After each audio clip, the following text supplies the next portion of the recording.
कि आपको जो भी लड़ाई है वो कलम से लड़नी है।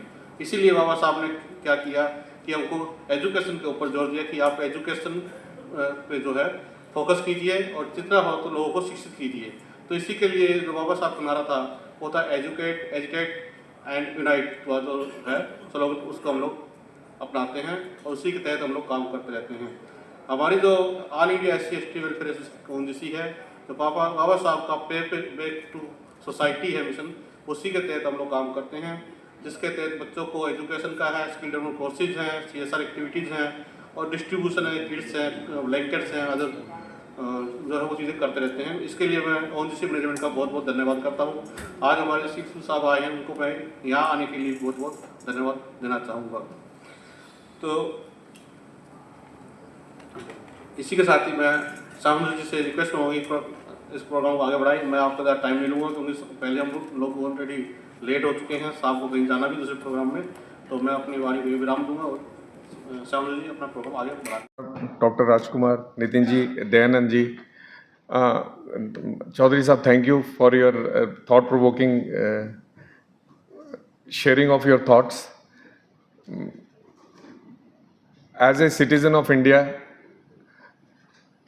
and as a ONGCian, I salute the thought process of Dr. Ambedkar, जिन्होंने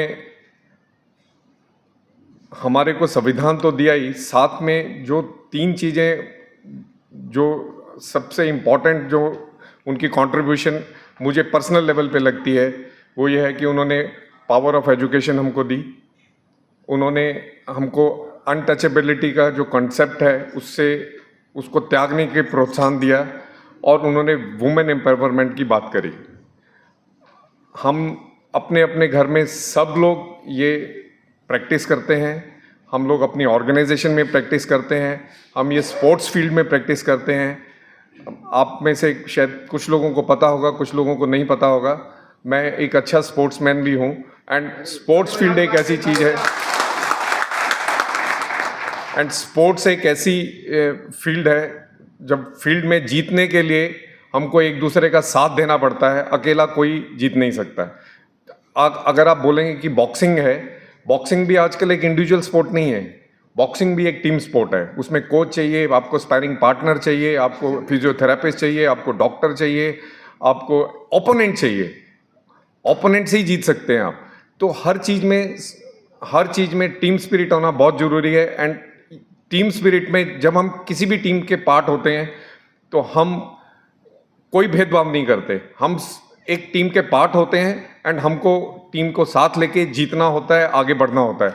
ये सब चीज़ें हम आई थिंक डॉक्टर अंबेडकर साहब ने, बाबा जी ने हमें ये जरूर सिखाया है एंड मैं तो इसका फॉलो करता हूँ एंड आप सबसे भी अनुरोध करता हूँ कि इसको जरूर फॉलो कीजिए।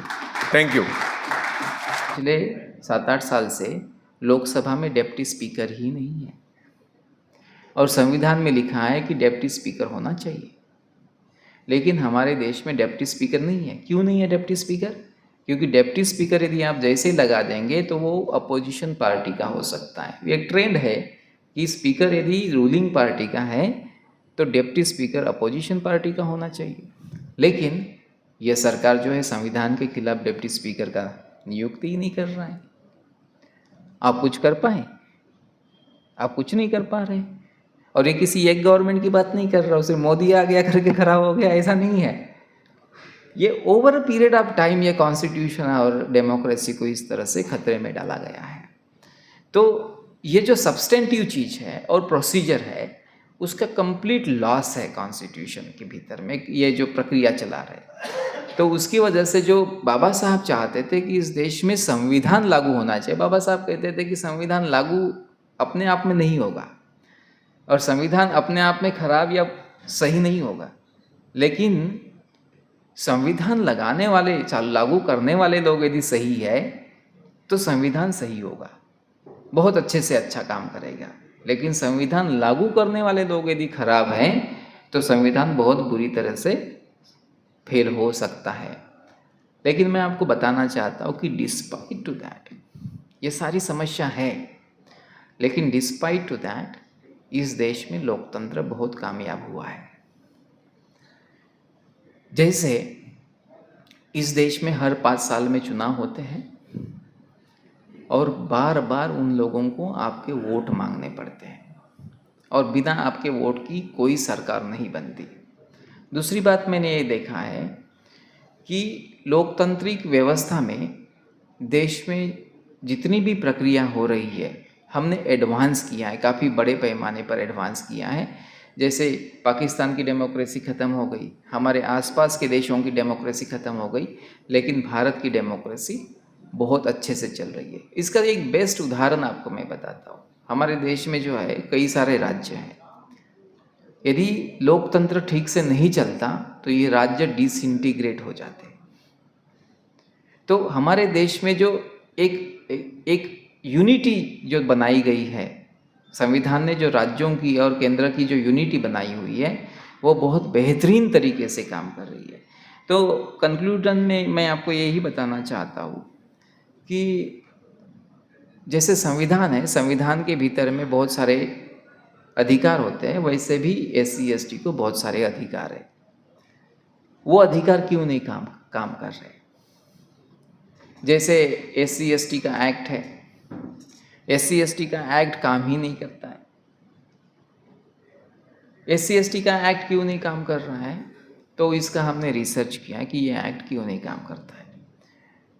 तो 2 चीज़ें उसमें हैं कि SC ST एक्ट के खिलाफ सरकार है, जो सरकार आप चुन रहे हैं वही सरकार SC ST एक्ट के खिलाफ है।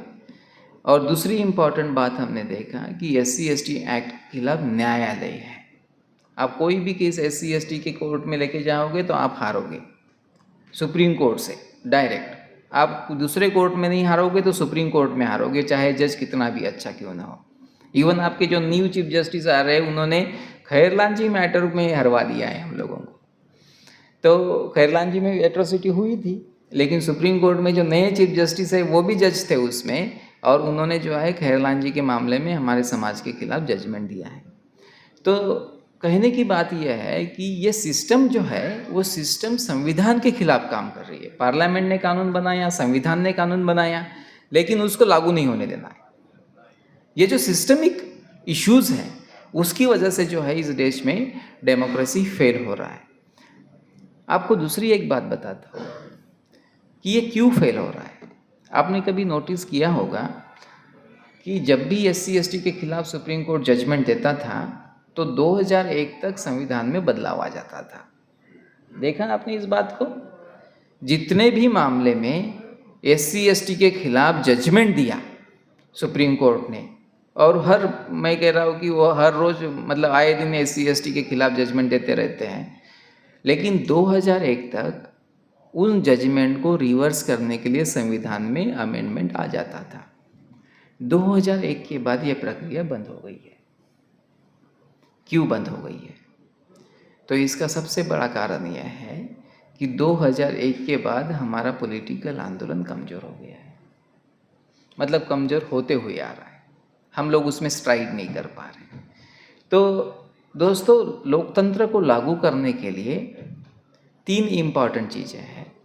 पहली इम्पॉर्टेंट चीज़ यह है कि पॉलिटिकल विल रिफ्लेक्ट होना चाहिए।